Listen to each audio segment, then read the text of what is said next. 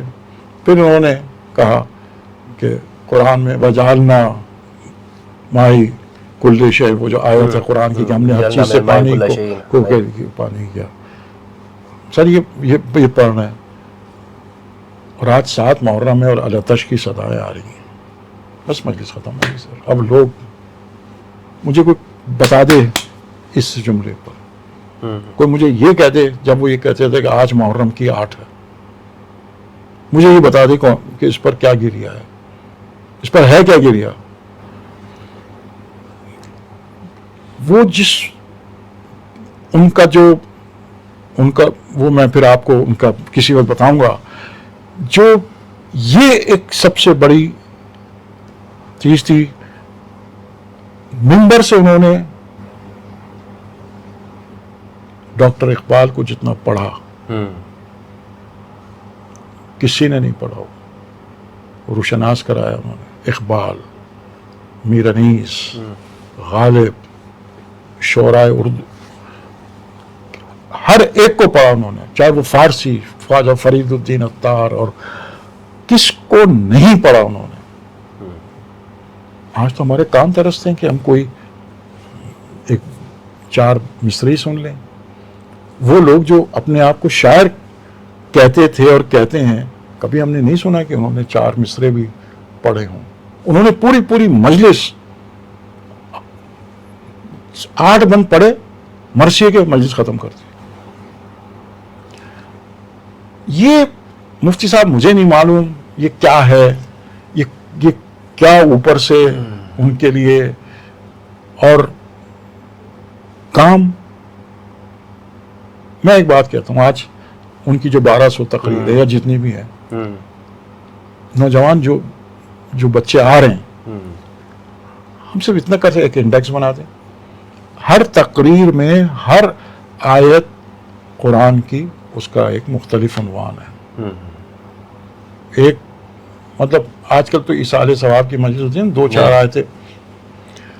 سر وہ بہت امپورٹنٹ سمجھتے تھے ایصال ثواب کی مجلس، صرف اس میں میسج جاتا تھا ان کا.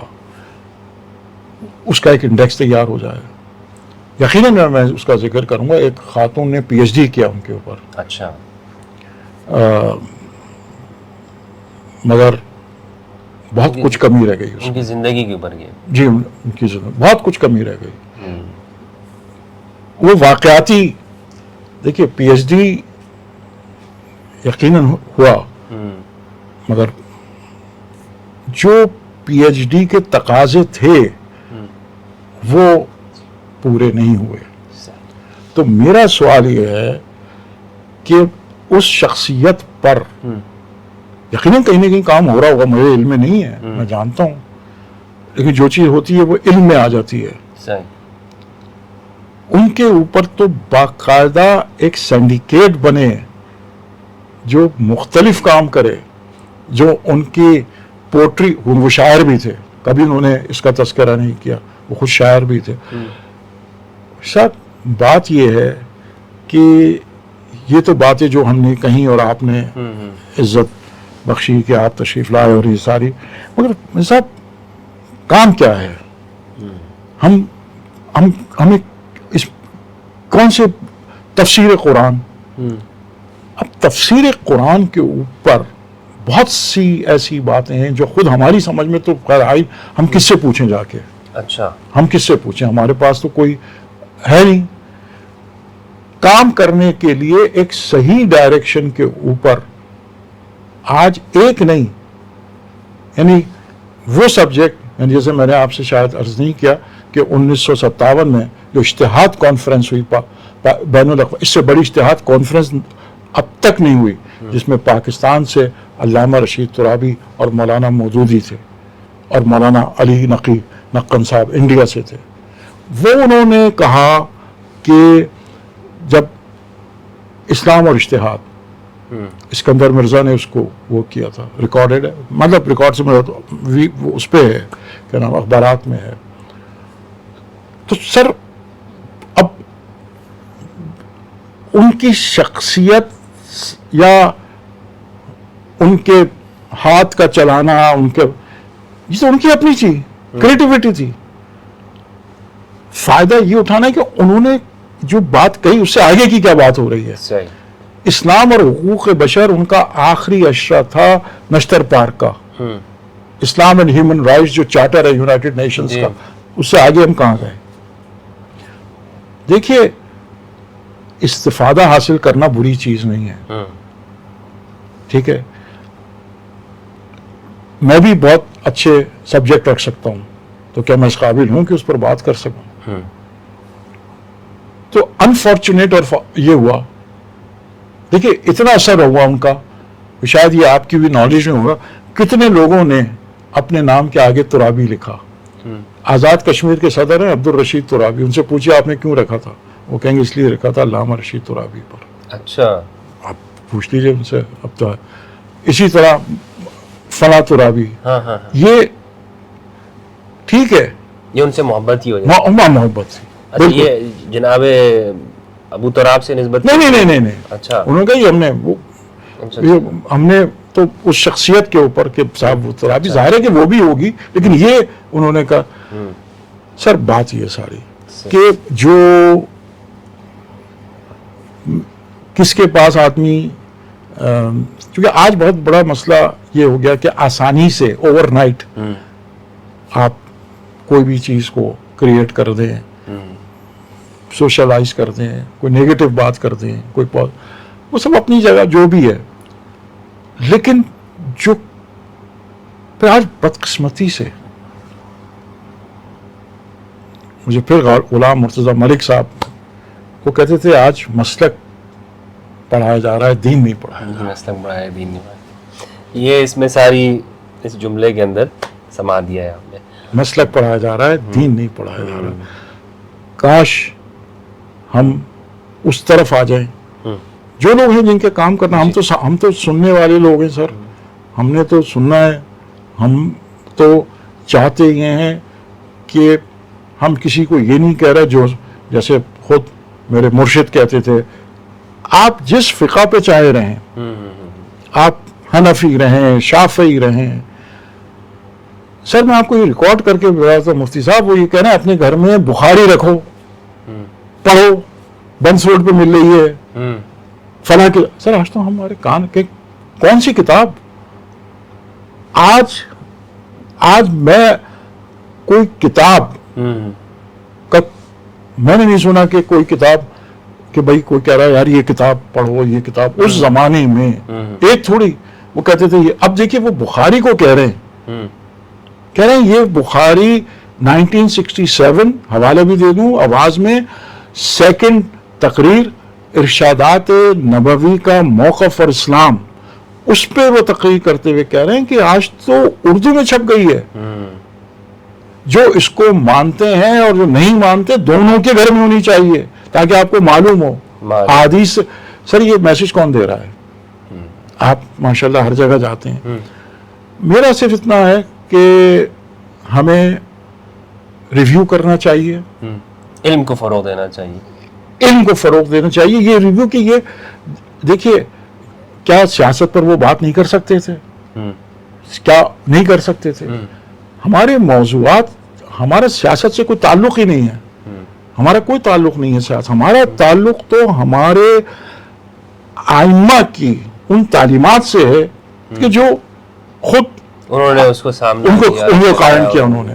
آج ہم ایشوز پر اگر بات کرنے شروع ہوں تو ابھی بھی میں سمجھتا ہوں کہ اتنی چیزیں ہیں کہ ان کی بہت ساری چیزوں کے اوپر بہت سارا کام.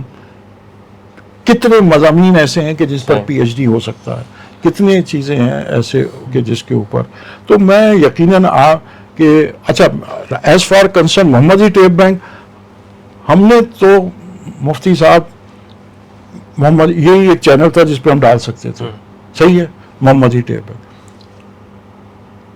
آج تک محمدی ٹیپ بینک پہ کوئی یہ نہیں کہہ سکتا کہ میں نے یہ کہا کہ اس کو چارج کرو، کیا کہتے ہیں سب کو، نیور ایور. آپ کو پتا ہے کہ اللہ نے مجھے یہ شرف سبسکرائب کرو سر. سبسکرائب کرو. میں کام ہی نہیں ہے سر, میں کیوں کہوں سبسکرائب کرو سر؟ لیکن ہم ہی کہہ دیتے ہیں آپ سبسکرائب ضرور نہیں سر, وہ آ رہے ہیں خود, میں اللہ خود آ رہے ہیں, آپ صحیح فرما رہے ہیں, وہ خود ہی آ رہے ہیں. نہیں میں یہ کہہ رہا ہوں کہ میں نے نہیں کہا, صحیح. میں نے ہم نے کہا. دوسری جو مجھے ایک اتنا بڑا آنر اور شرف ہوا کہ میں نے 5 ڈاکیومنٹریز ماشاء اللہ. وہ بھی گفٹ کی میں نے اسی ڈکشن کے ساتھ کہ جو ان کا ڈکشن تھا. تو میں یہ چاہتا ہوں کہ چاہتا کیا ہوں, میری خواہش ہے جتنی بھی ہے, یہ تمام چیزیں, ایک تو یہ ہو گئی لائبریریز, آج کے بچوں کو وہ تو جانتے ہی نہیں اس چیز کو. وہ لائبریری کی کیا, میں بھی تھا کراچی سے باہر, اور کیا ہوا ان کا, میں مفتی صاحب, میرے ایک دوست نے کہا کہ جاؤ اور فلاں, میں گیا اس کے پاس فلیٹ میں نے کہا یار تمہارے والد ریکارڈ کرتے تھے, یہ کہنے کا ہاں وہ ریکارڈ کرتے تھے. ایک کمرے میں انہوں نے ترابی صاحب کو بند کیا ہوا تھا, جس دن انتقال ہوا سب باندھ کے نیٹی جیٹی پہ پھینک دیا. یہی حشر لائبریریوں کا ہو رہا ہے, چاہے وہ پاکستان کی لائبریری ہوں یا وہاں ہوں. سب اس کو پڑھے گا کون؟ ہمارے پاس کون سا ایسا فورم ہے کہ جہاں, جیسے میں نے بھی آپ سے کہا کہ کوئی تو چیز ایسی ہو جو ڈاکومنٹڈ ہو, پاکستان کے معاملات, پاکستان کے اندر. جیسے میں نے کہا, ہو سکتا ہے شاید کئی لوگ, لیکن میں جو بات کہہ رہا ہوں میں وہ اس کی ایویڈنس دکھا سکتا ہوں کہ مسئلہ کون سا اتحاد. میرا سوال یہ ہے, کیا حسین پر اتحاد, پیغمبر پر اتحاد, کتاب پر یہ ایمان ہے, ایمان ہے, اس پر اتحاد کیا ہے؟ تو اتحاد کہاں؟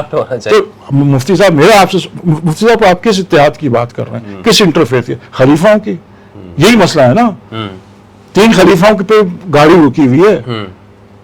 تو بھائی جو آپ کچھ مان لیا, علی کا مسئلہ نہ خلافت ہے, علی کا مسئلہ, میں نے تو یہاں تک بھی کہا کسی سے جہاں لوگ یہ کہتے ہیں کہ علی دا پہلا نمبر, میں نے کہا یہ غلط ہے, علی کا کوئی نمبر ہی نہیں ہے. پہلا نمبر کیا ہے؟ واٹ از دس؟ یہ میری سمجھ ہوتا ہے, میں غلط ہوں. پہلا نمبر کیا ہے؟ آپ ہی کے کسی پروگرام میں حضرت مولانا انور نجفی صاحب نے کہا تھا, خدا رحمت کرے اور ان کے اوپر ان کا سایہ رکھے, انہوں نے تو کہا, ان کا بھائی یہ تو مسلمات ہیں, یہ چیزیں تو مسلمات میں سے ہیں کہ نہ کسی کا پہلا نمبر ہے نہ کسی کا آخری نمبر ہے. ہم اس پر کیوں بحث کریں؟ اب آ جائیے, اب اتحاد کس بات پر ہے؟ اس کے علاوہ اتحاد کس بات پر ہے؟ اچھا اگر اتحاد ہے تو خود ان 4 مسالک کا مسائل ہیں, ان 4 مسالک میں اپنے جو بھی ہیں مسائل.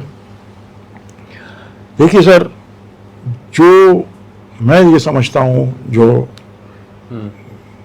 آپ حنفی رہیں, مالکی رہیں, شافعی رہیں, کچھ بھی رہیں, اور وہ تو بس حب آل بیت سے محبت, اور آپ نے جو وہ ٹرم استعمال کی, اور جو ٹرم نجفی صاحب نے کہ یہ جو فقہ ہے یہ آل فقہ العال ہے, فقہ العال, فقہ العال, بس یہ بات ہی ختم ہو گئی, بات ہی ختم, یہ بات ختم ہو گئی جو بات کی.